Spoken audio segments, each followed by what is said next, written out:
Bonsoir, good evening. C'est avec un grand plaisir que je vous souhaite la bienvenue ce soir. Je m'appelle Gilles Séguin. Je suis le vice-président développement pour Patrimoine Ottawa. La présentation ce soir de l'historienne Kathleen Durocher est l'occasion de nous pencher sur le sort des allumetières de l'usine de pâte et papier EB-Eddy à Hull entre 1854 et 1928. Kathleen va répondre à la question: qui étaient les allumetières de l'usine EB-Eddy? De jeunes femmes exploitées ou des militantes syndicales engagées? Elle va donc nous raconter l'histoire fascinante qui a déclenché la première grève de femmes du Québec. Mais avant d'introduire notre conférencière, j'aimerais exprimer des remerciements. Notre série de conférences est rendue possible grâce à la générosité de nos commanditaires, dont Andrex Holdings Inc. et Sandy Smallwood. Andrex est un de nos plus fidèles commanditaires de nos conférences gratuites ainsi que de nos visites à pied et de certaines publications. Nous remercions aussi la Ville d'Ottawa pour la subvention de fonctionnement et la province de l'Ontario pour sa subvention du patrimoine. Je voudrais aussi vous dire un mot au sujet de l'adhésion comme membre de Patrimoine Ottawa. Notre organisation est une association de membres et nous vous invitons d'appuyer Patrimoine Ottawa en devenant membre ou en renouvelant votre adhésion ou en faisant un don. Être membre est réellement la façon la plus simple d'apporter une contribution véritable et mesurable à la conservation du patrimoine à Ottawa, et les dons nous aident à offrir nos programmes, comme cette conférence, gratuitement. Aujourd'hui, votre appui est plus important que jamais. En nous appuyant, nous pouvons continuer de nous faire entendre sur des enjeux importants comme le projet de loi C-23 du gouvernement fédéral ou encore des enjeux plus locaux comme ceux de la ferme expérimentale centrale ou de Lansdowne 2. Votre appui change vraiment la donne. De plus, comme membre de Patrimoine Ottawa, vous faites partie d'une belle communauté de personnes solidaires qui s'intéressent à notre histoire, à notre patrimoine et à la qualité de l'environnement bâti de la ville. Rendez-vous simplement à la page Rejoignez-nous sur notre site web à héritageottawa.org. Il suffit d'un clic de souris et de votre carte de crédit et vous êtes membre de cette belle communauté. Si vous êtes déjà membre ou vous avez déjà fait un don, nous vous en remercions sincèrement. Ottawa est au cœur d'un vaste territoire dont l'histoire remonte bien au-delà des aires dont nous allons parler ce soir. Depuis des centaines d'années, les peuples algonquins, Anishinaabe, revendiquent le respect de leurs droits en tant qu'Autochtones et aspirent à ce que leur histoire soit comprise et partagée. Patrimoine Ottawa s'efforce de faire connaître l'histoire et le patrimoine des Algonquins par ses conférences et activités. Maintenant, j'ai le grand plaisir de vous présenter Kathleen Durocher, détentrice d'un baccalauréat et d'une maîtrise en histoire de l'Université d'Ottawa. Inscrite au doctorat en histoire à l'Université du Québec à Montréal, elle s'intéresse à la condition de la classe ouvrière ulloise, à la place des femmes dans celle-ci, ainsi qu'à l'activisme féminin. Ses recherches plus récentes portent sur la question des accidents de travail et des intoxications en milieu industriel. Madame Durocher a accepté de répondre à des questions à la suite de son exposé. Vous pouvez, n'importe quel temps, inscrire vos questions dans la fonction Q&R, questions et réponses, ou Q&A en bas de votre écran. Joanne Fortier, qui aussi est membre du conseil d'administration de Patrimoine d'Ottawa, va diriger la séance de questions à la fin. Alors, je vais maintenant céder ma place à Kathleen Durocher. Merci beaucoup. Merci beaucoup pour cette belle introduction. Puis merci évidemment à tout le monde qui est ici, ici sur Zoom pour cette conférence sur les allumetières. Je vais commencer déjà par vous partager mon PowerPoint. euh, pour le reste. Donc, dans le fond, ce que je vous propose pour ce soir, c'est une conférence qui porte sur les allumettières de la IBAD de Hull. Évidemment, l'histoire de la fabrication d'allumettes en Outaouais à Hull est plus grande que celle-ci, mais c'est vraiment le moment clé, l'âge d'or de cette fabrication qui va devenir un peu symbolique de l'ancienne ville de Hull, puis encore aujourd'hui de la ville de Gatineau, même de l'Outaouais. Euh, donc, comme il a été dit dans l'introduction, lorsque j'ai commencé mes recherches, il y a déjà assez longtemps, en 2016, je m'intéressais surtout à découvrir c'est qui se cachait derrière l'appellation allumetière. Donc, ayant grandi dans l'Outaouais, bon, je me rappelle de lorsqu'on a nommé le boulevard des Allumetières, mais ça restait un nom un peu flou, où est-ce qu'on représentait un groupe anonyme et où un peu je souhaitais découvrir qui se cachait derrière l'appellation.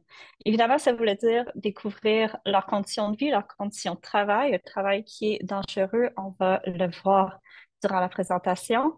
C'est aussi d'aborder la raison pour laquelle on se souvient le plus d'elle, soit la syndicalisation. Donc, ce moment très court, quand même, seulement une dizaine d'années, mais ce moment qui va marquer leur histoire, marquer l'histoire de la région, même marquer l'histoire du Québec et du Canada. Je vais terminer par une conclusion courte, mais qui promenait peut-être à une période de questions autour de cet enjeu-là. Mais quelle est la place de ces alimentaires dans l'histoire, dans la mémoire collective? Et évidemment, l'enjeu du patrimoine bâti qui a été laissé derrière de cette époque-là, ce qui nous reste dans le fond de la vie de ces alimentaires encore aujourd'hui, en 2023. Évidemment, ce que je vous présente aujourd'hui, c'est le résultat de mes recherches de maîtrise que j'ai menées entre 2016 et 2019, mais que je continue de poursuivre, enfin, en ce qui a trait à la question du phosphore blanc.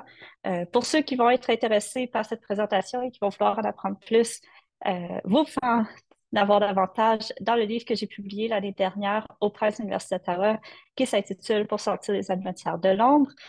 Une recherche qui a été largement possible grâce à l'appui de la bourse en études régionales offerte par Michel Prévost, qui, je crois, est présent dans la salle. Donc, si oui, vraiment, merci encore, M. Prévost, pour cette bourse d'études qui a été fort utile.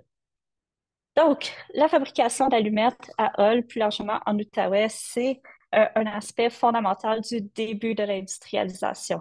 Alors, on le sait déjà, l'industrialisation en Outaouais, le développement colonial, puisqu'il a suivi, s'appuie sur l'industrie du bois, mais vraiment le début de ce qu'on pourrait appeler l'industrialisation, la modernité, la mécanisation va se faire à travers euh, l'industrie de l'allumette, puis avec par la suite les moulins à scie qui vont se développer rapidement, puis toutes les autres productions autour du bois qui vont suivre.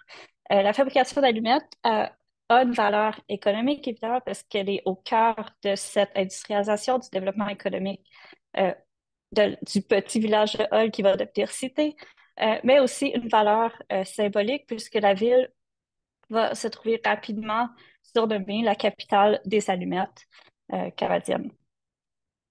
Maintenant, cette industrie d'allumettes, on la doit principalement à un certain Ezra Butler Eddy, né en 1827 au Vermont. Euh, donc, Ezra Butler Eddy arrive en Outaouais, vient s'installer à Hull, sur le bord du ruisseau de la Brasserie dans un premier temps, où il va lui-même fabriquer des allumettes à l'aide euh, principalement de femmes et de filles qui habitent déjà dans le village de Hull. Monsieur dit pourquoi il quitte déjà son Vermont natal où il fabriquait déjà des allumettes, c'est parce que il produisait des allumettes sans payer le brevet nécessaire pour fabriquer des allumettes aux États-Unis. Au Canada, ce brevet-là n'existe pas. Donc, Monsieur Eddy se sort d'affaires de cette façon-là, mais aussi se rapproche des ressources naturelles, dont évidemment le bois, mais aussi le phosphore blanc. On a plusieurs gisements de phosphore dans la région qui entoure la Lièvre, autour de Buckingham. Ces mines-là vont être très importantes puisque le phosphore blanc est difficile à se procurer dans la nature et très coûteux. Donc, d'avoir accès à ces gisements-là, c'est vraiment une affaire en or pour M. Eddy, en plus d'avoir accès au bois. Il faut dire aussi que le village de Hull est un village avec très peu d'industrie ou très peu de compétition. Et bien, Eddy peut facilement recruter des employés, développer son industrie bouger au pied des chaudières et vraiment là, partir cette grande compagnie qui va vraiment être l'une des plus puissantes au pays. Ezra Butler a dit à sa mort fait partie, si la mémoire est bonne, des 10 personnes les plus riches au Canada. Ça vous donne un peu l'idée du personnage, mais aussi de son poids économique, politique, aussi dans la ville. Et sa compagnie va vraiment régner sur la ville de Hull sans nécessairement qu'on parle d'une ville fermée ou d'une compagnie town. L'industrie Eddy est vraiment le plus grand employeur et le moteur de l'économie de la ville. La fabrique d'allumettes en soi est la plus grande productrice d'allumettes au Canada depuis les années 1860. Il faut se remettre à l'époque, les allumettes sont essentielles dans la vie de tous les jours. C'est comme ça qu'on allume des chandelles, des lampes, des feux, mais aussi c'est comme ça qu'on peut faire fonctionner toutes les machines à vapeur, les machines qui fonctionnent à base de charbon, euh, évidemment faire chauffer la maison et l'éclairage et tout ça. Donc, c'est vraiment quelque chose de fondamental à la vie, à la survie aussi dans un pays qui est froid la plupart des mois de l'année.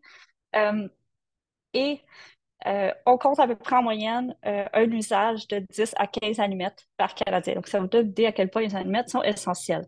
La fabrication d'allumettes se passe juste ici, dans la fabrique qui se trouve sur le coin de, bon, à l'entrée, dans le fond, du pont des Chaudières. Vous pouvez la voir dans une photo des années 1920, puis à gauche, dans une photo récente, qui aujourd'hui bon, est redevenue visible, alors qu'il n'y a pas si longtemps, elle était cachée derrière des panneaux de tôle de métal. Euh, Cette fabrication d'allumettes, elle commence dans les années 1850, lorsque BYD arrive à Hull, et rapidement, elle va grandir et se mécaniser. L'opération de la fabrication d'allumettes est rapidement découpée en étapes où chaque travailleur s'occupe d'une étape en particulier.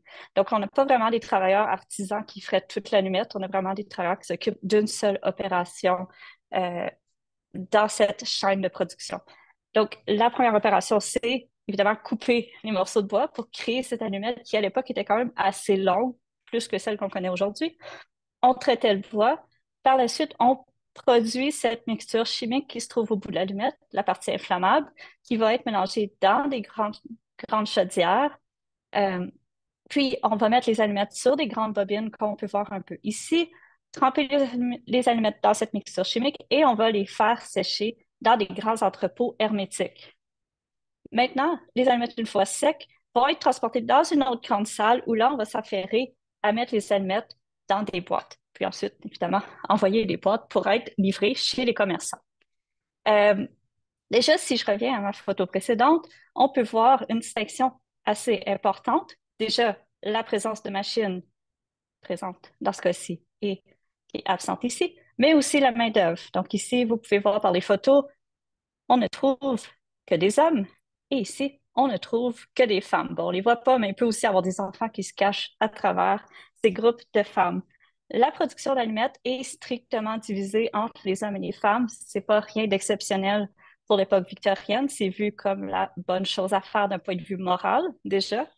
Parce que, bon, l'idée de mélanger des hommes et des femmes dans une même fabrique, c'était un peu l'horreur. Et d'un autre côté, c'est pour s'assurer que chaque travailleur s'occupe de sa production, de son état de production, sans qu'il y ait de mélange, sans qu'il y ait de perte de temps.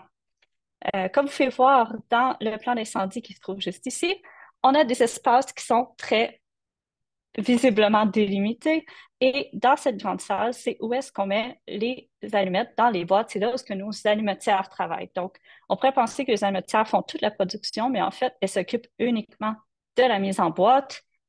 Elles sont plus nombreuses parce que la mise en boîte se fait à la main et non par des machines. Pourquoi est-ce qu'elle se fait par à la main? C'est parce qu'on n'a pas réussi à produire des machines à cette époque-là aussi rapides et efficaces que les travailleuses. Pourquoi on embauche les femmes? La raison est assez simple, c'est parce qu'on peut les payer beaucoup moins cher et leurs opérations, plus que toutes les autres, sont vues comme ne demandant aucune qualification particulière. Qu'est-ce que ça demande? C'est d'être attentionnée, d'être rapide, d'être prudente, d'être délicate. C'est des qualités qu'on voit comme naturelles aux femmes et donc qui ne demandent pas d'être rémunérées ou qui ne demandent pas d'expertise en particulier.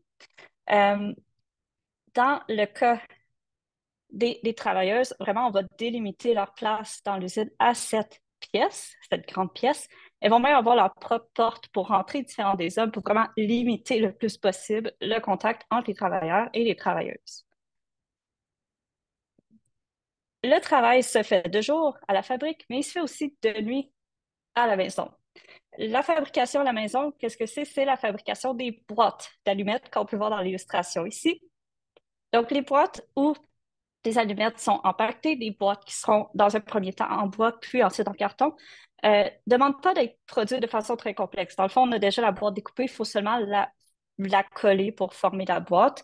On embauche le jour des enfants à la fabrique pour les produire, mais en plus, on envoie avec les travailleuses, lorsqu'elles retournent à la maison, on leur donne une quantité de boîtes qu'elles doivent fabriquer et qu'elles ramènent le lendemain à la manufacture contre une somme d'argent qui est très limitée.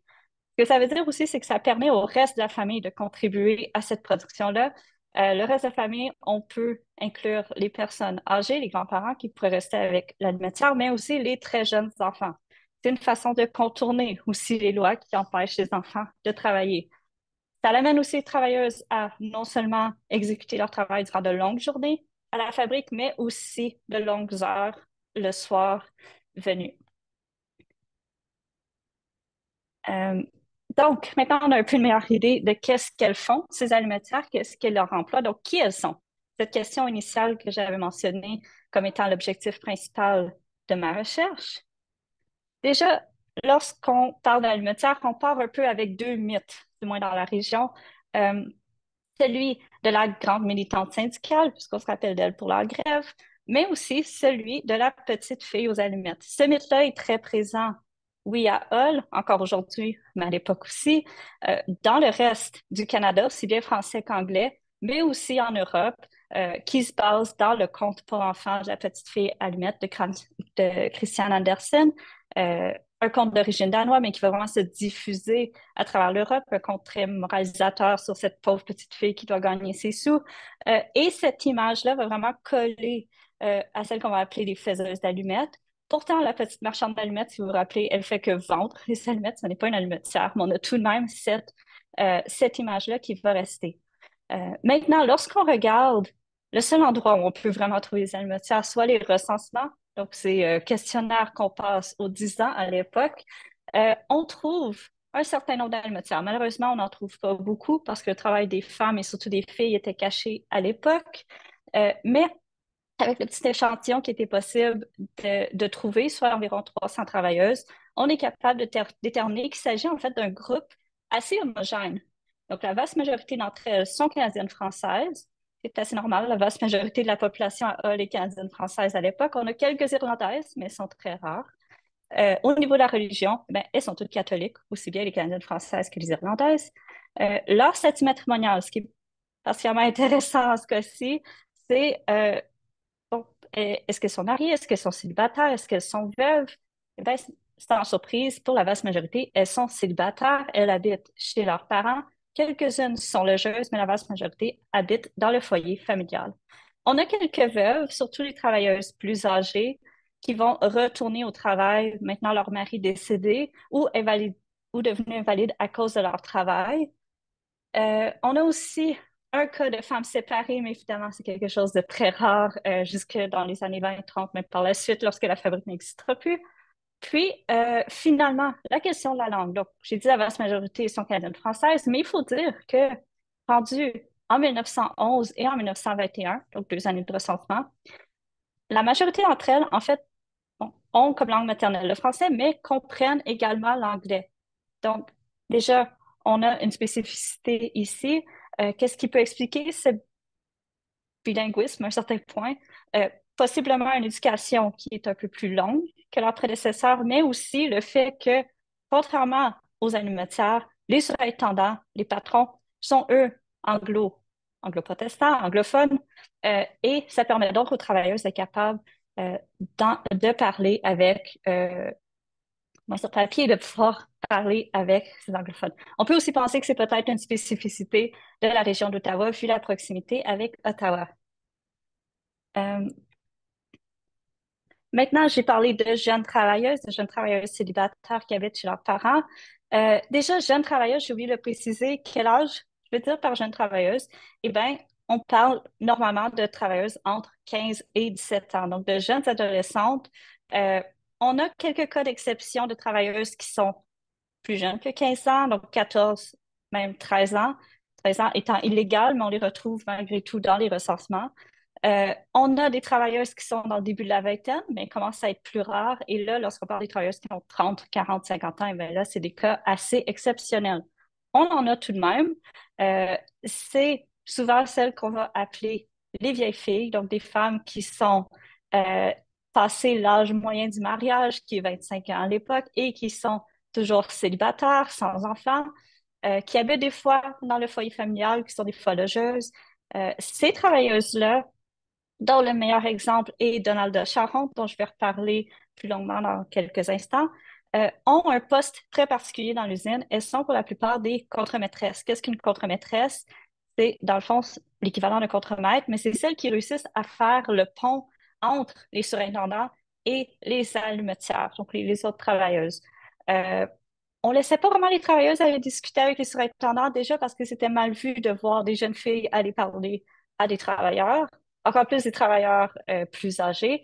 Et on voyait ces vieilles filles, qui, bon, pour la plupart, ont environ entre 25 et 35 ans, comme beaucoup plus outillées pour aller négocier avec ces hommes. Euh, Aussi, on les employait pour superviser les travailleuses sur le milieu de travail. On les voyait un peu comme, désolée, je l'aime ça avec mon chat qui, qui m'achale. On les voyait un peu comme euh, une grande sœur symbolique ou une mère symbolique sur le lieu de travail qui s'assurait que les jeunes filles se travaillaient bien, qu'elles se conduisaient bien, mais aussi que la production allait bien. Leur travail reste quand même de superviser la production. Donc, c'est important de garder en tête ce rôle qui est, on peut le dire, moral, en plus d'être au niveau de la production, parce qu'il va devenir très important lorsqu'on va parler des grèves. Euh, pour dire aussi qu'être contre-maîtresse, c'est l'une des rares opportunités pour les travailleuses d'avoir une certaine carrière. Maintenant, l'idée de carrière pour des femmes dans les années 1800, puis jusque dans les années 1910, même 1920, ça reste débattable pour la société, mais pour les animatières, c'est une façon d'avancer, d'avoir des meilleurs salaires, d'avoir une certaine autorité et de s'assurer d'avoir un poste qui est difficilement remplaçable versus les autres animatières qui étaient vues comme facilement remplaçables puisque leur qualification était naturelle. Il faut dire qu'il y a des allumetiers aussi, il ne faut pas les oublier. On en a une photo ici qui coupe ces petits morceaux de bois qui vont servir pour les allumettes. Les travailleuses et travailleurs, pour rentrer à l'usine, c'était assez simple. On n'avait pas de CV à l'époque. Il fallait connaître quelqu'un qui travaillait déjà sur les lieux. Donc, souvent, ce qu'on se rend compte, c'est que ce sont des sœurs qui travaillent ensemble, des sœurs et frères qui vont travailler dans la même fabrique, des filles et leur père. Puis là, on pourrait, si on faisait la recherche pour la famille élargie, eh bien, on aurait encore plus de connexions parentées comme ça. Lorsqu'on regarde statistiquement dans l'échantillon que j'ai trouvé, on a plus de la moitié des travailleuses qui ont un lien de parenté avec un autre employé de la fabrique d'allumettes.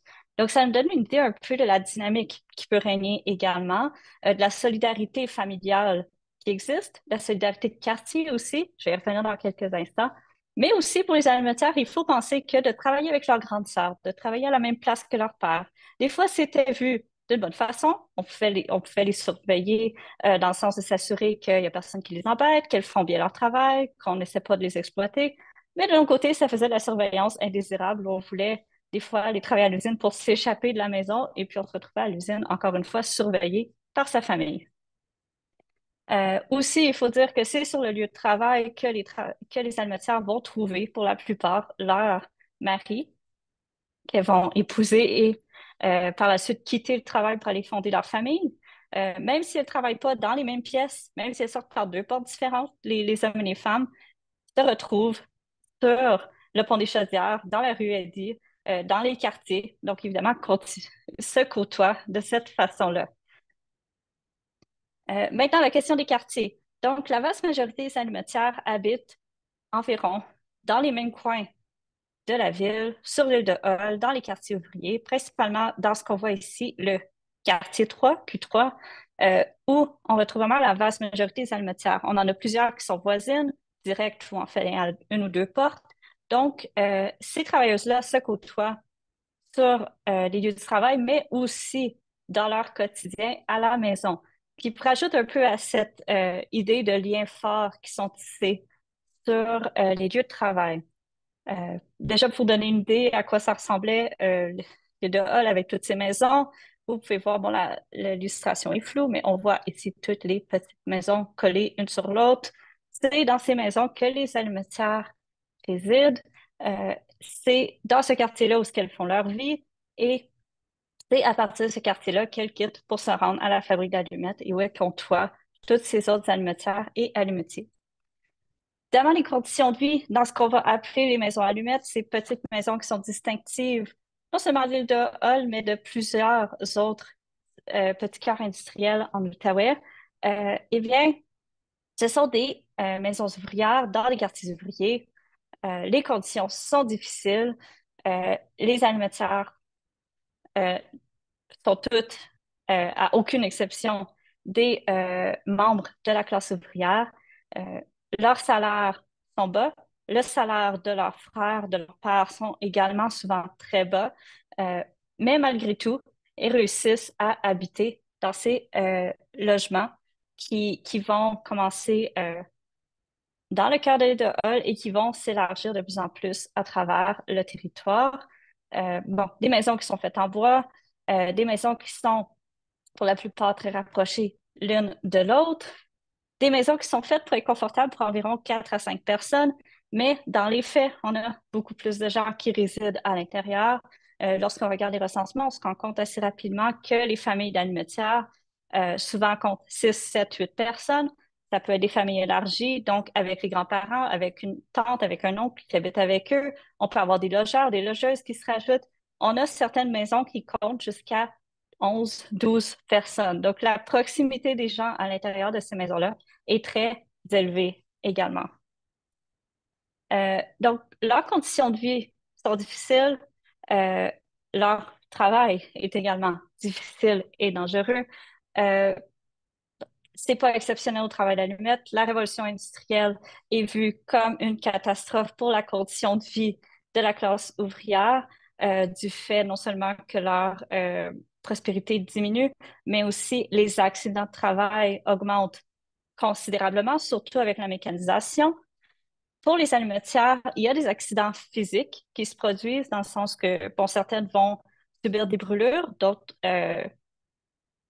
certaines brûlures plus importantes que d'autres, mais aussi, on va avoir des cas où des allumetiers surtout vont se couper une main, des doigts avec les grands ciseaux pour faire les bouts de bois d'allumettes.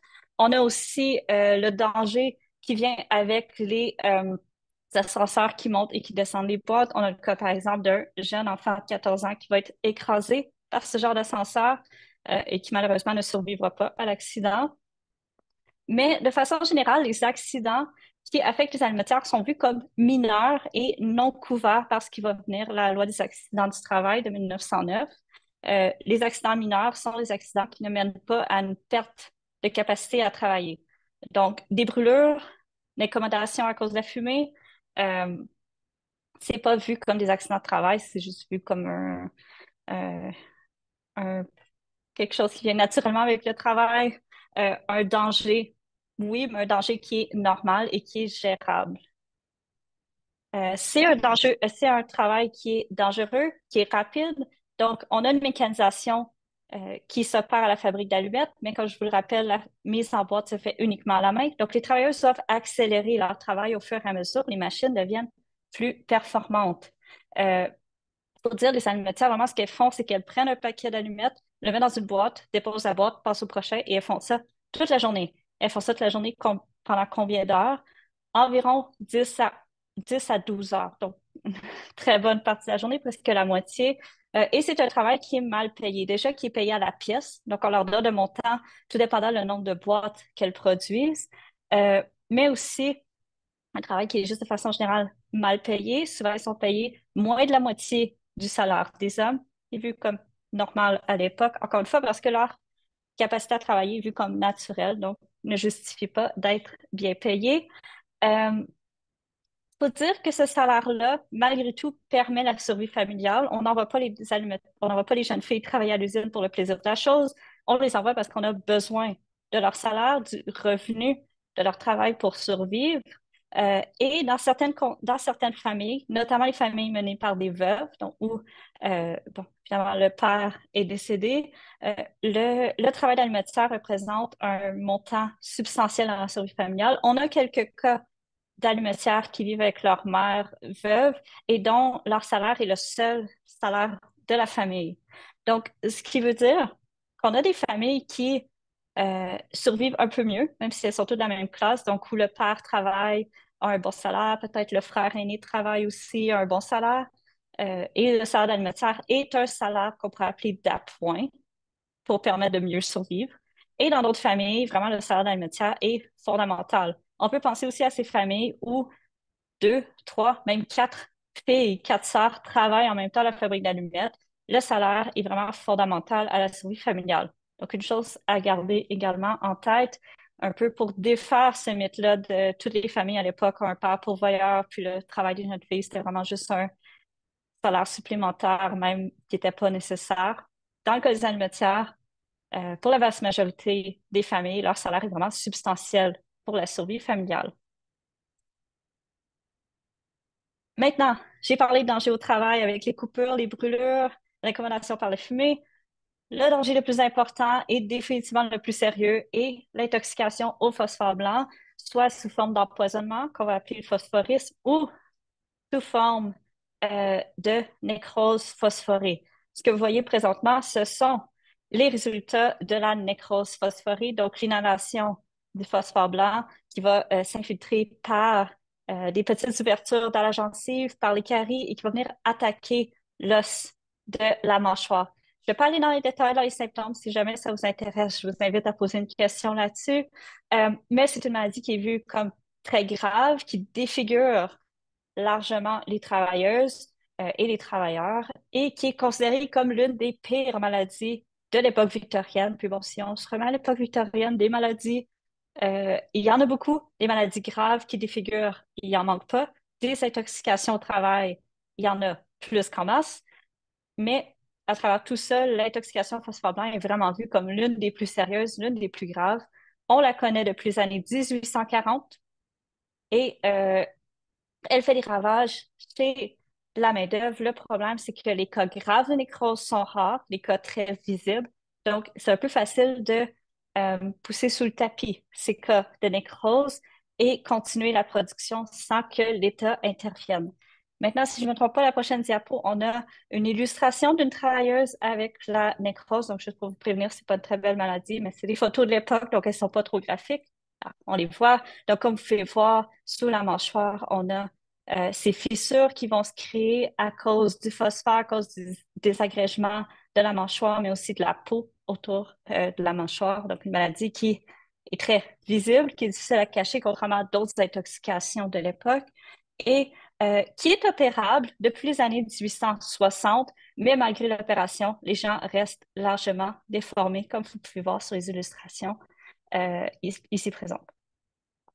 Euh, Au Canada, euh, cette maladie-là est connue depuis les années 1850. Malheureusement, on n'a aucune source qui parle réellement de cas à travers la période. Euh, L'ABAD, on sait qu'elle connaît les risques puisqu'elle met en place différents systèmes pour réduire la propagation des vapeurs de phosphore, notamment en faisant sécher les allumettes dans une pièce qui va être complètement faite de fer, puis aussi en mettant en place des systèmes d'aération qui vont être perfectionnés avec les années. Plus encore, on va même mettre en place un local qui va servir de salle à manger pour les travailleurs, puis un autre pour les travailleuses, parce qu'il faut évidemment les garder séparés, pour éviter qu'ils mangent sur leur lieu de travail alors qu'ils ont du phosphore sur le bout des doigts. Euh, on va les amener à nettoyer leurs mains, manger ailleurs, puis on va essayer de s'assurer qu'elles ne mangent pas de collation à leur travail, mais évidemment, c'est une supervision qui est difficile puisqu'on a entre 150 et 200 travailleuses dans une même salle. Euh, ces cas d'empoisonnement, même si on n'a pas de données, on sait qu'ils ont lieu dans la fabrique d'allumettes. Et il faut attendre 1911 pour réellement découvrir ces premiers cas de nécrose à la fabrique d'allumettes. Ces premiers cas découverts viennent grâce au ministre du Travail canadien de l'époque, William Lyon Mackenzie King. Euh, dans le fond, Mackenzie King, ce qui arrive, c'est qu'il va dans une convention internationale à Lugano, en Suisse, où on va notamment discuter de l'intoxication au phosphore blanc, de la nécrose maxillaire et des différents pays qui ont interdit le phosphore blanc depuis les années 1870, donc quand même assez longtemps avant. Pour Mackenzie King, c'est la première fois, supposément, qu'il entend parler de cette maladie-là, réalisant, ou en fait se rappelant qu'il y a une grosse fabrique d'allumettes de l'autre côté du pont, juste en biais avec le Parlement. Euh, bon, allait prendre des marches du côté de Hull sur son heure du dîner assez fréquemment, va faire la même chose et va aller trouver des allumetières euh, qui sont atteints de cette nécrose maxillaire. En fait, il va trouver deux allumetières qu'il va aller visiter, va même ramener avec lui un morceau de mâchoire de l'une de ces deux travailleuses-là. Aussi, grâce à une enquête menée par son ministère, il va découvrir plusieurs autres cas de travailleuses qui sont non seulement affectées par la maladie, mais aussi décédées en raison du phosphore blanc. Ça va amener Mackenzie King à proposer un premier projet de loi pour interdire le phosphore blanc, comme d'autres pays européens l'ont fait jusque-là, et comme les États-Unis tentent de le faire au même moment. Le problème, c'est que selon la Constitution canadienne, réglementer le travail, c'est une juridiction provinciale. Donc, le projet de loi de Mackenzie King va un peu tomber à cause de ce problème constitutionnel, mais aussi en raison d'élections qui vont avoir lieu quelques mois plus tard et qui vont amener au pouvoir le gouvernement conservateur de Borden et amener la défaite du gouvernement Laurier, dont Mackenzie King fait partie. Euh, Malgré tout, l'interdiction du phosphore blanc ne disparaît pas complètement. On a certains acteurs qui vont continuer à militer pour voir cette substance disparaître. Et en 1914, le gouvernement Borden va reprendre mot pour mot le projet de loi de Mackenzie King, changer le nom de Mackenzie King pour son propre ministre du Travail, M. Crothers, et va faire passer devant la Chambre des communes ce projet de loi. Évidemment, l'opposition libérale va l'appuyer. Euh, le chef de l'opposition, Laurier, va en profiter pour souligner que son gouvernement avait tenté de faire passer la même loi quelques années plus tôt. Euh, pour dévier un peu cette question constitutionnelle et du travail, le gouvernement Borden va utiliser l'enjeu de sécurité publique pour interdire le phosphore blanc. Et quelle raison il réussit à trouver, quel raisonnement qu'il utilise, c'est que les enfants, surtout les bébés, étaient portés à vouloir mettre dans leur bouche les allumettes de phosphore blanc. Et on a plusieurs centaines de cas d'enfants qui sont décédés de cette façon-là. On a également quelques meurtres, dont le cas d'une femme à l'île du Prince-Édouard en 1912 qui va tuer ses 6 enfants à l'aide du phosphore blanc. Donc, dans ce contexte-là où le phosphore blanc est non seulement dangereux pour ceux qui produisent les allumettes, mais aussi pour ceux qui l'utilisent, on va réussir à faire interdire ces allumettes de phosphore blanc. Pour les compagnies, il n'y aura pas de conséquences.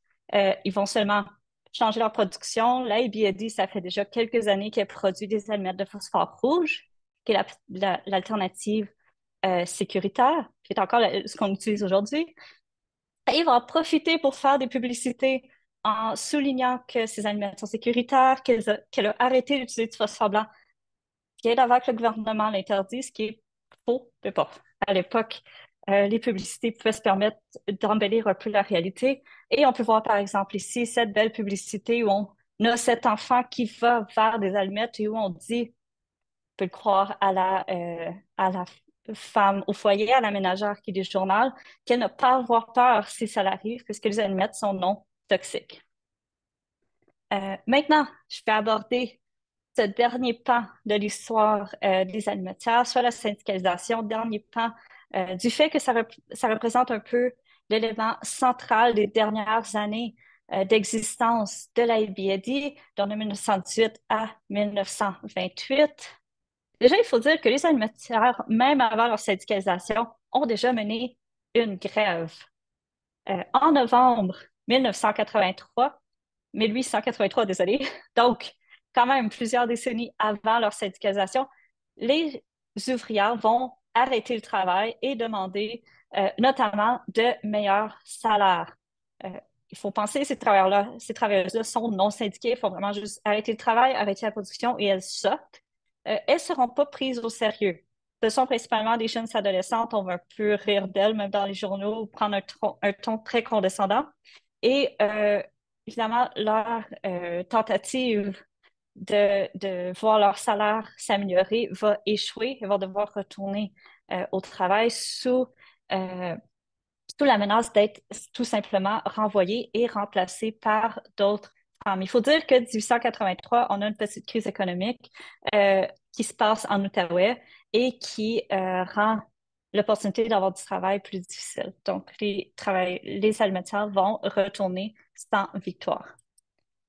Beaucoup plus tard, en 1918, les almétières vont se syndiquer. Déjà, il faut dire que ce syndicat-là est un syndicat catholique, donc un syndicat confessionnel. C'est une branche syndicale qui commence à s'implanter à Hull en 1915, qui tarde à s'implanter de façon générale au Canada français. C'est un syndicalisme qui découle du Rerum Novarum, une bulle papale de 1890 signée par Léon XIII. Maintenant, presque 30 ans plus tard, elle commence à être mise en place au Canada français, qui, dans le fond, tend à faire concurrence, aussi bien lorsqu'elle a été décrétée à l'origine que lorsqu'elle est mise en place dans les années 1910, pour faire concurrence à la montée du socialisme, du syndicalisme international et des mouvements ouvriers révolutionnaires. Maintenant, le syndicalisme catholique est, comme vous pouvez vous en douter, pas du tout révolutionnaire. C'est un syndicalisme qui sert un peu à s'assurer de la bonne entente entre les travailleurs et les patrons, à s'assurer qu'il n'y ait pas de remise en question de l'ordre social et du maintien de cet ordre social, de la hiérarchie sociale également. Euh, Toutefois, ça permet tout de même aux travailleurs de se rassembler et d'être organisés dans des organisations que les patrons ont tendance à tolérer du fait qu'ils sont moins revendicateurs. Euh, pour les almetières, puis pour les travailleuses catholiques de Hull de façon plus générale, ce qu'on apprend en lisant les archives des Oblats de Marie Immaculée, qui sont responsables de cette œuvre syndicale, c'est que ce sont elles, les travailleuses, qui ont demandé à avoir leur propre association, tout comme leurs collègues masculins. Euh, le syndicat va être créé puisque selon la doctrine sociale de l'Église, cette bulle papale de Rerum Novarum, les femmes et les enfants doivent être protégés par l'Église catholique, par ces syndicats, et elles doivent être rassemblées en organisation.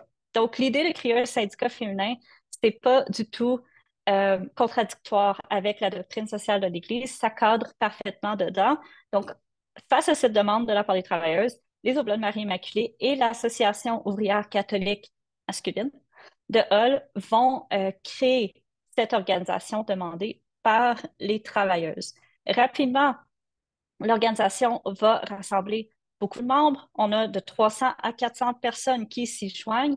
On a tellement de travailleuses qui se rassemblent sous ce syndicat catholique féminin qu'il va falloir le diviser en branches selon les métiers. Donc, de cette façon-là, le syndicat des almetières prend naissance. Maintenant, un syndicat féminin, un syndicat avec un exécutif féminin,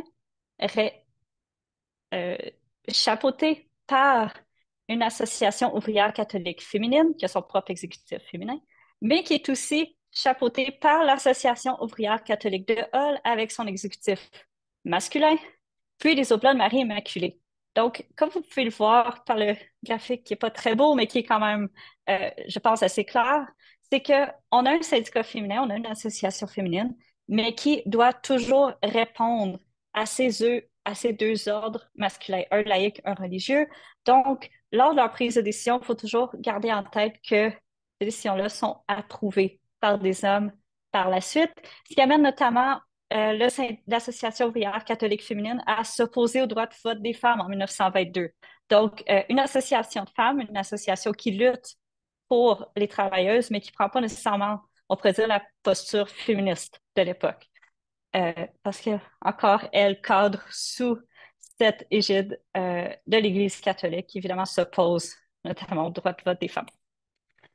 On parle beaucoup d'une œuvre de bienfaisance, même dans les recherches d'historiens des années 70-80, puis encore dans les recherches assez récentes. Mais dans les faits, ce qu'on se rend compte, c'est que ce syndicat-là va permettre aux travailleuses d'avoir des meilleures heures de travail, des meilleurs salaires, puis aussi le respect de certaines fêtes religieuses catholiques. Donc, à un certain point, oui, elles servent à ramasser de l'argent, euh, donner des cours d'histoire, de couture, de français, de cuisine aux travailleuses, de donner des bons loisirs aux travailleuses en leur faisant des parties de cartes supervisées par l'Église pour éviter qu'elles aillent dans les cinémas ou dans d'autres lieux de loisirs que l'Église critique fortement. Mais c'est aussi une association qui permet leur avancer des conditions de travail et qui va vraiment être prisée rapidement par les voix fortes du syndicalisme catholique au Québec, aussi bien par des hommes que par des femmes, notamment par Marie Gérin-Lajoie, qui est quand même une figure assez marquante de l'époque. Et cette réussite du syndicalisme féminin va être considérablement marquée par leur première victoire en 1919, au mois de décembre, lorsqu'elles vont mener une première grève contre la ABAD. Maintenant, une grève qu'on appelle à l'époque contre-grève du fait que c'est en réponse au lockout que va déclarer la ABAD. Pour vous mettre en contexte, dans le fond, la compagnie avait décidé de changer les heures de travail. Les travailleurs auraient fini beaucoup plus tard le soir. Leur salaire aussi aurait décliné. Euh, donc, les travailleuses, grâce à leur syndicat, vont négocier, mais pas à travers leur exécutif féminin, à travers l'exécutif masculin de l'Association ouvrière catholique, puisqu'on ne voit pas des femmes aller négocier avec des hommes pour atteindre une entente. Donc, on va envoyer plutôt un exécutif masculin négocier, un agent de négociation, en fait. Et ces négociations-là vont seulement durer 3 jours et vont être marquées par une victoire des travailleuses. Maintenant, même si l'agent de négociation est un homme, le piquetage devant l'usine est fait par des femmes. Euh, Après cette grève-là, le syndicat des almatières va gagner une certaine notoriété. On va parler d'elle dans divers journaux de la province, on va parler de leur victoire, mais aussi lorsque la Semaine sociale du Canada, un grand événement pour l'Église sociale au Canada, Marie-Chirelle-Lajoie va venir parler devant plusieurs dizaines de personnes très haut placées dans l'Église et le syndicalisme catholique et va vraiment faire l'éloge du mouvement des allumetières et aussi de l'Association ouvrière catholique féminine de Hull. Un autre moment où on voit que ces femmes réussissent vraiment à s'implanter dans le mouvement catholique, qui est quand même géré par des hommes, je rappelle, c'était lors de la fondation de la CTCC, qui rassemble tous les syndicats catholiques canadiens. Comme vous pouvez voir dans l'image, on a beaucoup d'hommes, mais en plein milieu, on a quelques femmes qui sont présentes. Elles n'avaient pas été invitées au congrès de fondation de la CTCC, mais elles se sont invitées elles-mêmes. Elles sont allées à, la conférence d'ouverture et elles ont participé aux délibérations. Donc, d'elles-mêmes, malgré la structure quand même assez qui les restreint fortement, euh, on trouve qu'elles réussissent à faire leur chemin pour participer aux négociations, aux discussions. Elles sont présentes dans la sphère publique, ce qui est assez difficile pour des femmes, surtout des femmes de la classe ouvrière à l'époque. Euh, Elles vont à nouveau faire les manchettes quelques années plus tard, en 1924, lors de leur grande grève, la grève qu'on connaît le plus, contre la ABAD. Encore une fois, c'est le même scénario qu'en 1919, mais cette fois-ci, on veut couper leur salaire de 40%. Leur salaire est déjà très bas avant cette grève. Donc, imaginez qu'il faut couper presque la moitié de leur salaire. Et bien évidemment, ça va créer beaucoup de colère. On va tenter de négocier à l'aide du syndicat. La ABAD, ça lui tente plus négocier, va euh, faire, va fermer les portes, va déclencher un lockout et en réponse à ce lockout-là, les travailleuses vont se lancer dans une grève. Cette grève-là, comparativement à celle de 1919, est beaucoup plus longue. Elle commence officiellement le 1er octobre et elle va se poursuivre durant tout le mois de novembre et le mois de décembre. Euh, Durant la grève, particulièrement au début, elles vont avoir l'appui des médias locaux, du moins les médias francophones.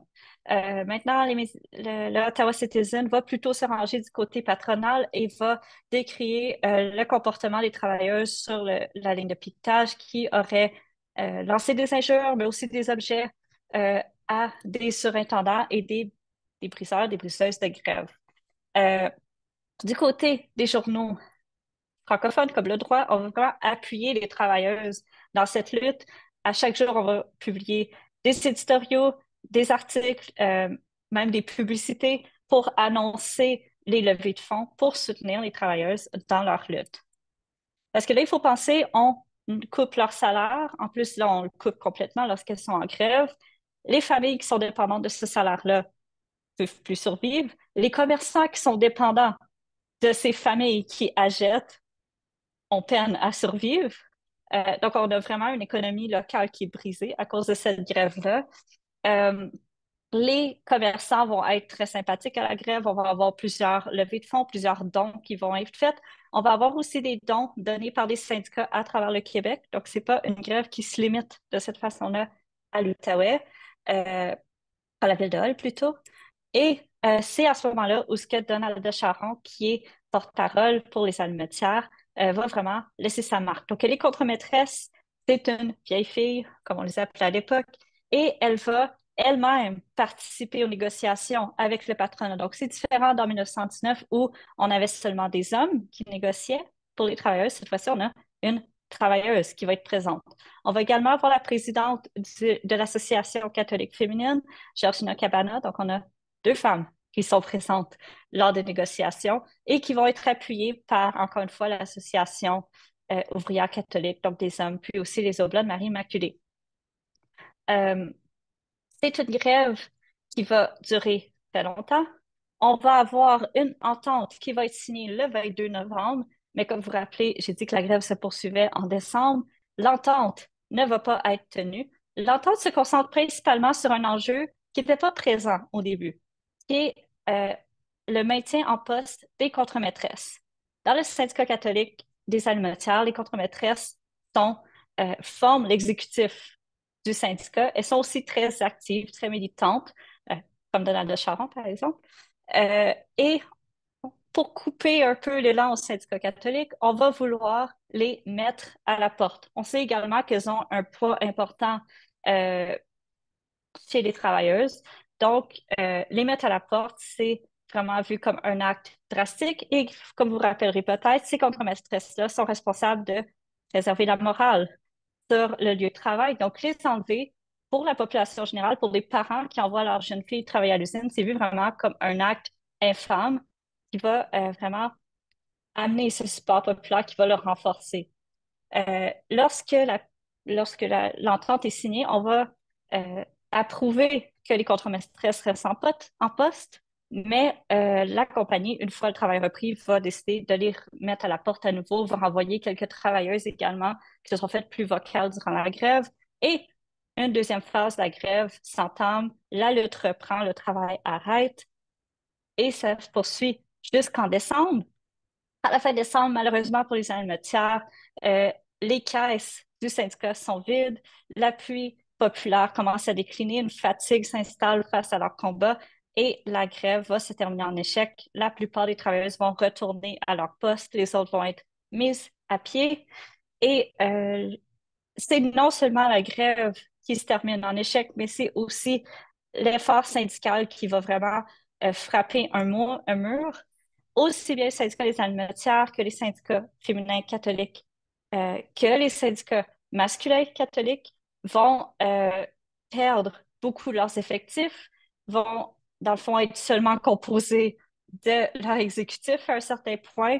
Ça va être vraiment un déclin important de cette forme de syndicalisme-là qu'on va attribuer à la défaite des salmetières. Maintenant, lorsqu'on regarde plus largement, il y a un déclin syndicaliste catholique ailleurs au Québec, un syndicaliste qui est vu comme trop mou face aux patrons et les travailleurs, surtout, commencent à se tourner de plus en plus vers d'autres formes de syndicalisme. Donc, à Hull, ça concorde avec la défaite des Allumetières, donc plusieurs euh, grandes figures de ce syndicalisme dans la région vont blâmer les travailleuses et leurs syndicats pour ce, ce déclin drastique du syndicalisme catholique à Hull. Maintenant, la fabrique d'allumettes ne durera pas après la défaite des Allumetières. 4 ans plus tard, elle ferme ses portes. Il faut dire que en 1924, l'actionnaire majoritaire de la compagnie est un certain R.B. Bennett, futur premier ministre canadien. R.B. Bennett est tanné d'être l'actionnaire majoritaire de la compagnie, va vendre ses actions à des intérêts étrangers, principalement la Bryant May, une grande fabrique d'allumettes londonienne. Et lorsque la Bryant May va prendre contrôle de la ABD, dans le fond, elle va voir ce qui s'est passé dans les dernières années, voir la présence syndicale, mais aussi voir comment la population locale est pas très, s'entend pas très bien, dans le fond, avec les gestionnaires de la fabrique. Face à ces troubles, elle va décider de fermer les portes à Hull et déménager à Berthierville, où il y a déjà une petite fabrique d'allumettes, mais aussi à Pembroke, en Ontario. Donc, la fabrication d'allumettes à la ABD prend fin en 1928.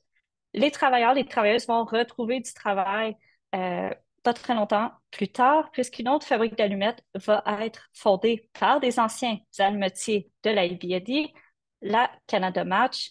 Euh, Puis bon, celle-ci va être malheureusement connue pour un feu meurtrier qui va tuer 5 travailleuses et un travailleur. Et par la suite, on va avoir d'autres fabriques d'allumettes qui vont se succéder, mais qui ne retrouveront jamais l'importance de la ABD. Raison est simple, l'allumette décline de façon générale, l'électricité commence à prendre l'importance et les briquets ont largement remplacé les allumettes. Maintenant, l'histoire des allumetières s'arrête, la BID du moins s'arrête en 1928, mais leur présence dans l'histoire va se maintenir. On va quelque peu les oublier. On va se rappeler de la production d'allumettes, mais pas trop accorder d'importance aux travailleuses, euh, puisque bon, les historiens des années 50, 60, les travailleurs et les travailleuses, c'est pas trop le truc qui les intéresse, ça intéresse beaucoup plus aux grands personnages. Dans les années 1970-80, l'histoire ouvrière va prendre de l'importance. On va recommencer à se questionner sur ceux et celles qui ont permis le développement de ces grandes industries, le développement des villes, et qui vont avoir souffert de l'industrialisation. Et assez rapidement, les allumetières vont euh, se trouver une petite place dans cette historiographie-là, mais il faut vraiment attendre les années 2000 pour qu'on se rappelle d'elle dans la mémoire collective, principalement avec le débat qui entoure la question du boulevard qu'on va nommer en leur honneur des Almetières. Et évidemment, depuis quelques années, elles ont réussi à vraiment refaire leur place dans la mémoire collective, sont devenues un peu symboliques de l'histoire de l'ancienne ville de Hull, de la nouvelle ville de Gatineau, même de l'Outaouais, qui s'inscrit dans cette grande histoire de l'industrie du bois, une histoire qui était auparavant écrite au masculin et qui maintenant intègre de plus en plus ces femmes. Et évidemment, des almetières qui reviennent dans l'actualité, comme le reste de la classe ouvrière dont elle faisait partie, lorsqu'il est question de la préservation des seules traces qu'elles ont laissées de leur existence. Donc, si vous vous rappelez, lorsque j'ai parlé d'identifier les almetières, j'ai seulement parlé de recensement, j'ai pas parlé de journaux intimes ou de lettres ou quoi que ce soit. Les ouvriers et les ouvrières laissaient très peu de traces. La vaste majorité d'entre eux et d'entre elles en ont laissé aucune, contrairement aux classes bourgeoises, aux classes aisées. Ce qui nous reste de ces familles ouvrières, ce sont leurs habitations. Du moins, les quelques-unes qui restent encore sur l'île de Hull. Évidemment, depuis quelques mois, maintenant, je pense qu'on peut dire plus qu'un an, euh, il y a tout ce débat qui a vraiment pris l'avant-scène sur la préservation, la capacité même de pouvoir préserver ce patrimoine bâti, ces maisons, on va appeler maisons allumettes, où résidaient les allumetières, où résidaient leurs familles, et aussi la question du patrimoine ouvrier plus largement, la capacité à le maintenir, mais aussi la capacité à le mettre en valeur. Maintenant, c'est un patrimoine qui est littéralement moins solide que le patrimoine bourgeois, des maisons qui ont été fabriquées par les travailleurs avec les matériaux du coin et qui sont donc difficiles à préserver, mais qui sont quand même cette dernière trace qui reste physique des allumettières et de leur famille, au-delà de la mémoire. Donc, je vous remercie beaucoup pour m'avoir écouté et avoir écouté cette présentation. J'espère que vous avez apprécié. Merci, Kathleen, pour la bonne présentation. On a appris sur les origines, conditions de vie, justement, dans les maisons allumettes, conditions de travail et aussi conditions salariales. Moi, j'en ai appris beaucoup sur le syndicalisme confessionnal. C'est quelque chose. Alors, vous avez aussi accepté de répondre à quelques questions. Donc, j'invite les gens à poser des questions et c'est dans la langue de votre choix. Dans la fonction Q&A ou questions et réponses. Et donc, moi, je vais agir comme modératrice. On a déjà une question ici.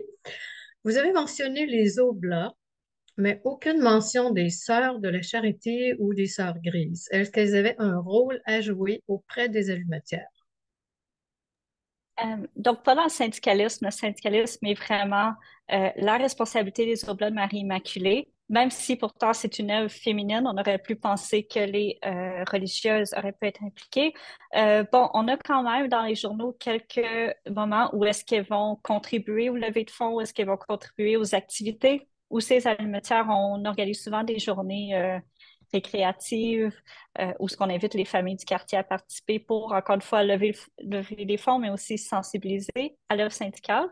En fait, le seul endroit où j'ai trouvé une intervention de religieuse, c'est dans le cas d'une des allumetières qui avait la nécrose maxillaire, cette maladie qui les déformait. Euh, bon, c'est Alzire Deschênes qui va être rencontrée par Mackenzie King, c'est elle dont il va garder un morceau de la mâchoire, en fait. Après la mort de sa sœur, avec qui elle résidait, peut évidemment plus travailler, a même de la difficulté à manger, à parler, va aller vivre au couvent. Et c'est, dans le fond, la communauté religieuse qui va prendre soin jusqu'à la fin de ses jours en 1933. Donc, c'est vraiment la seule intervention des religieuses, mais encore une fois, on les voit quand même présentes au lever de fonds des syndicats catholiques. Elles sont juste pas elles sont pas actives dans la gestion de cette organisation. Merci, Kathleen. On a une autre question ici, différente. Quels autres travaux industriels étaient disponibles aux femmes de l'époque? D'autres Donc, possibilités de travail? le travail principal pour les femmes, le travail rémunéré évidemment, ou pour les jeunes filles, c'était le travail domestique, donc le travail dans les maisons privées. Ce travail-là, malheureusement pour celles qui le prenaient, était très mal payé. Les heures étaient extrêmement longues. On commençait souvent à 6 heures du matin et on finissait lorsque les, les gens de la maison allaient se coucher même plus tard. C'était aussi un travail très solitaire, donc un travail que les femmes ne recherchaient pas du tout. Maintenant, le travail à l'usine, la fabrique d'allumettes est le plus grand employeur pour une bonne période, pour un bon moment.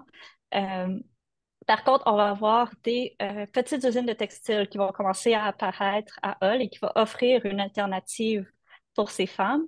On a aussi des travails qui se font à la maison, donc dans la maison familiale, comme la couture, qu'on va aller vendre ces services au voisinage, mais aussi les chapelières, c'est qu'on fait des chapeaux.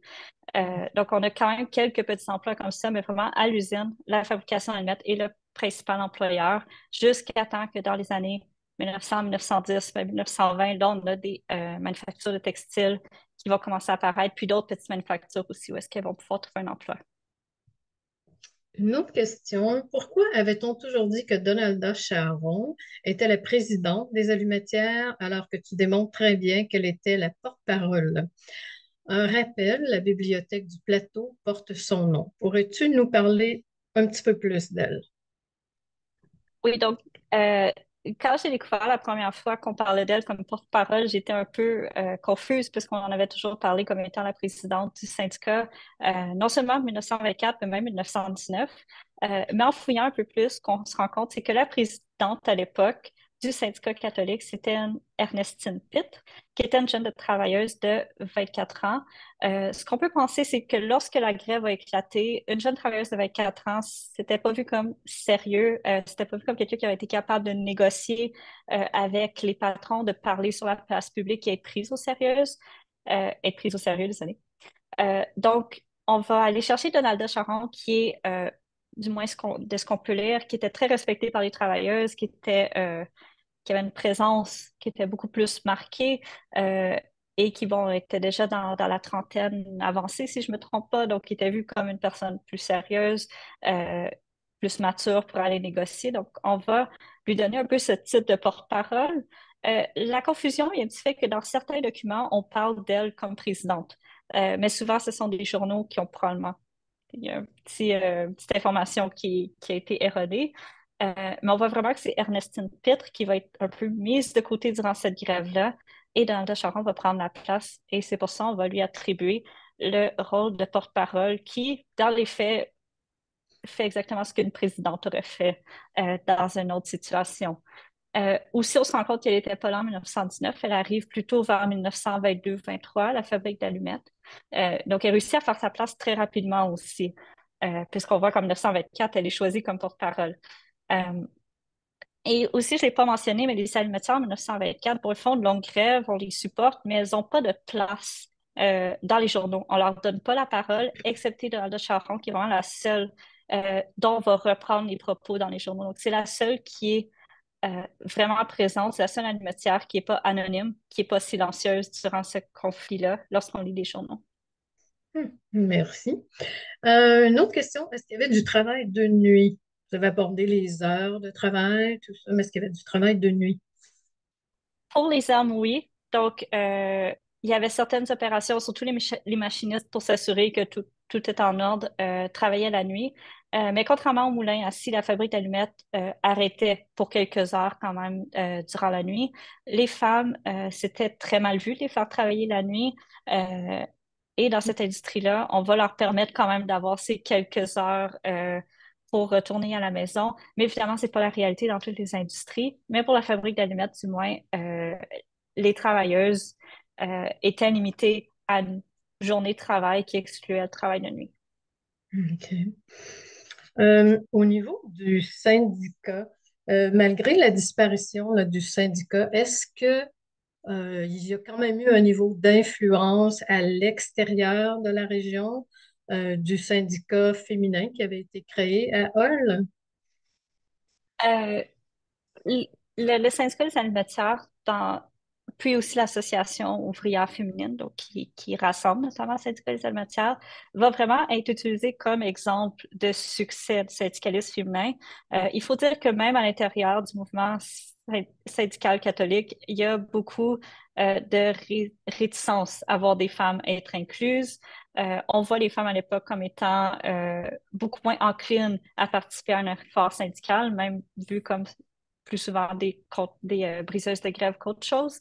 Donc, cet exemple-là, surtout après 1919, de succès, va vraiment être mis de l'avant pour montrer que c'était nécessaire de les syndiquer, mais aussi quelque chose qui pouvait donner des succès, puis des succès qui étaient, en 1919, la victoire des Almatières, c'est la première victoire pour un syndicat catholique à Hull, donc même si les syndicats masculins existaient depuis 1915.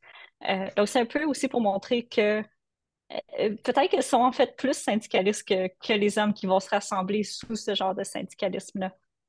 Euh, Puis, bon, dans le cas de Landa Charon, elle va aller parler dans des conférences à Montréal et à Québec. Donc, durant la grève, elle va être appelée à aller parler de cette lutte à travers le Québec. Et il faut dire aussi il y a des appuis qui viennent de syndicats de d'autres industries aussi. Donc, euh, j'en ai pas parlé, mais les allumetiers vont aussi appuyer les allumetières dans leur grève. Mais on a aussi des femmes d'ailleurs au Québec qui sont aussi syndiquées qui vont appuyer les grévistes dans leurs efforts. OK. Je vais sauter une des questions, je vais passer à la prochaine. Je vais revenir à une autre question pour le futur. Les usines d'allumettes Canada qui ont été relocalisées à Pembroke et Berthierville, est-ce qu'elles ont continué longtemps à fabriquer des allumettes pour le marché canadien? C'est quelque chose que je suis en train d'étudier en ce moment, donc je ne suis pas tout à fait certaine quand est-ce qu'elles cessent leurs opérations. Mais celle de Pembroke, je sais qu'elle opère toujours dans les années 50 et 60. OK. Berthierville, c'est pas tout à fait clair. Euh, donc, poursuivre quand même pendant plusieurs années. Il faut dire aussi qu'après la fermeture à Hull, la compagnie qui appartient à la ABD, qui va garder le nom, mais qui a changé de propriétaire, va commencer à acheter toutes les fabriques canadiennes et va créer un monopole de cette façon-là aussi. Euh, Puis bon, son centre administratif est à Pembroke, ce qui peut expliquer pourquoi est-ce que cette fabrique-là va quand même durer plus longtemps. OK. Ce qui fait un lien avec mon autre question. Quelqu'un demandait si tu pouvais nous parler de tes recherches actuelles. Oui, donc en ce moment, dans le fond, ce que je fais, c'est que je continue sur la question du phosphore blanc. Euh, un sujet qui est peut-être un peu plus difficile à aborder dans une conférence grand public, mais ce qui m'intéresse, c'est comment est-ce que la connaissance autour de la nécrose puis du phosphorisme va circuler à l'international. Donc, comment les premières recherches qui ont été produites à Vienne puis à Berlin vont se rendre dans le reste de l'Europe et ultimement au Canada. Puis comment cette influence internationale-là va venir pousser le Canada à agir. Parce que comme je l'ai dit rapidement tantôt, Mackenzie King, il faut qu'il y ait une conférence internationale pour apprendre que la maladie existe, tandis qu'il travaille en face d'une fabrique d'allumettes à chaque jour. Euh, Puis c'est un peu ça qui m'intéresse, c'est comment la pression internationale va pousser le Canada à agir. Euh, Même chose, le fait que les États-Unis vont intervenir, c'est un peu ce qui va être ce qui va permettre au Canada de finalement interdire les allumettes, puisqu'on a peur de la concurrence américaine, de si on interdit le phosphore blanc et pas les États-Unis, est-ce que ça va créer un marché noir et tout ça. Donc, comment le Canada se trouve un peu comme être une éponge de tout ce qui se passe à l'international euh, en ce qui a trait à l'usage du phosphore blanc dans la production d'allumettes. Pour en parler peut-être du phosphore blanc, quand même, il y avait une loi sur les accidents du travail. Est-ce que l'empoisonnement causé par le phosphore avait été identifié dans cette loi-là ou non? Donc, dans le fond, le responsable de l'application de cette loi-là, Louis Guillon, l'inspecteur général des industries du Québec, va mettre en place dès 1890 une mention qui dit que préparer la mixture de phosphore blanc, c'est un métier dangereux, donc que les femmes ne peuvent pas faire et qui demande une certaine expertise. Euh, c'est vraiment la seule limitation qu'on voit autour de l'usage du phosphore blanc. Et bon, est-ce que les lois qui sont mises en place sont vraiment appliquées? Ça, c'est un autre enjeu complètement. Il faut dire aussi que Louis Guillon va fortement suggérer à la IBAD de mettre en place des meilleurs systèmes de ventilation, une salle à manger pour les travailleuses, ce que la compagnie va faire. Donc, de la part de Louis Guillon, du moins, il y a une connaissance de cette maladie-là et du fait qu'il faut mettre en place des limites. Mais c'est pas du tout dans le discours canadien d'interdire le phosphore blanc à cette époque-là, ou même de faire comme la France ou l'Italie, de nationaliser l'industrie pour réglementer et abolir l'usage du phosphore blanc. C'est pas du tout quelque chose qui est possible dans les années 1900-1910 au Canada.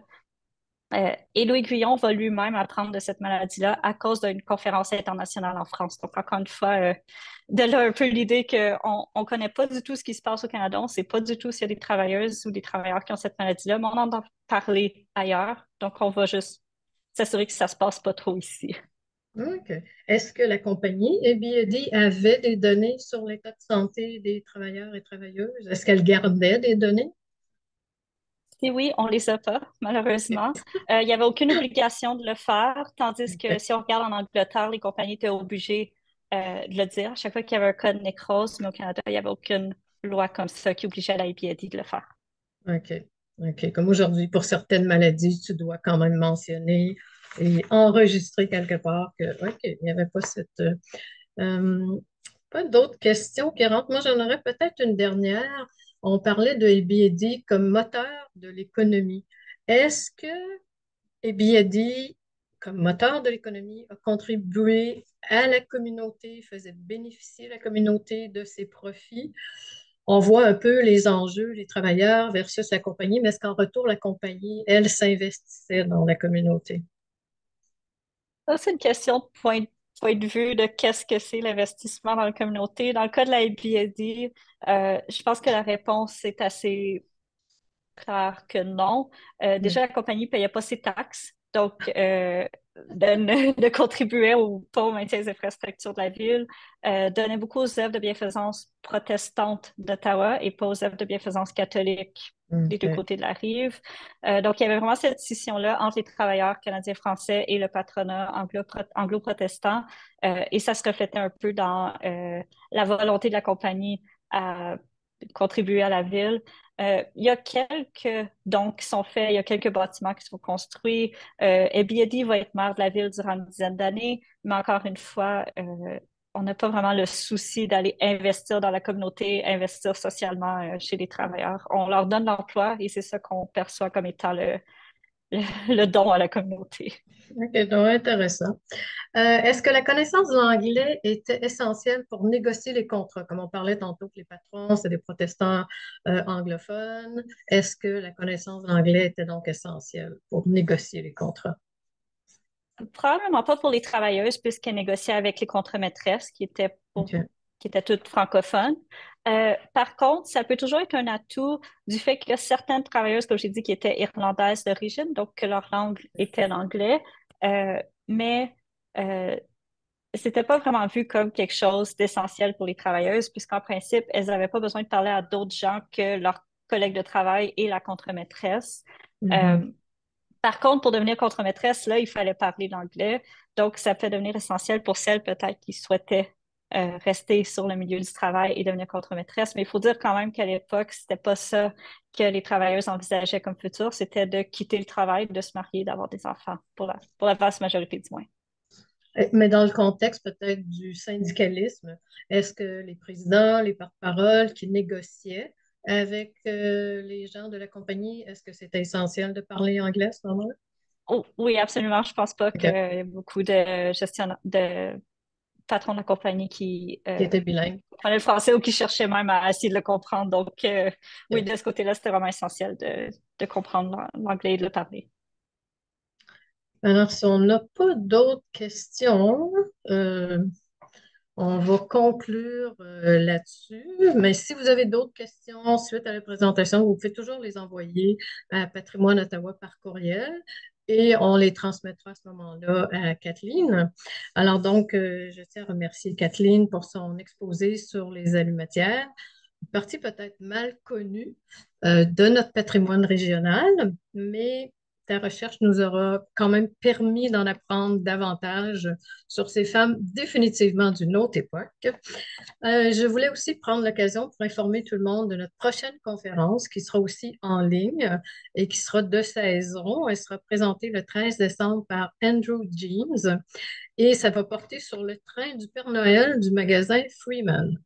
Alors là encore, la préinscription est nécessaire et ça peut se faire sur le site web de Patrimoine. Et je vous rappelle donc, comme Gilles le disait au tout début, que ces conférences-là sont gratuites, mais on vous encourage à devenir un membre de Patrimoine Ottawa si vous ne l'êtes pas. Et on vous invite aussi peut-être à faire un don à l'organisation pour nous aider à avoir d'autres de ces conférences-là. Les informations pour les dons sont aussi sur le site web. Alors sur ce, bonne soirée et merci.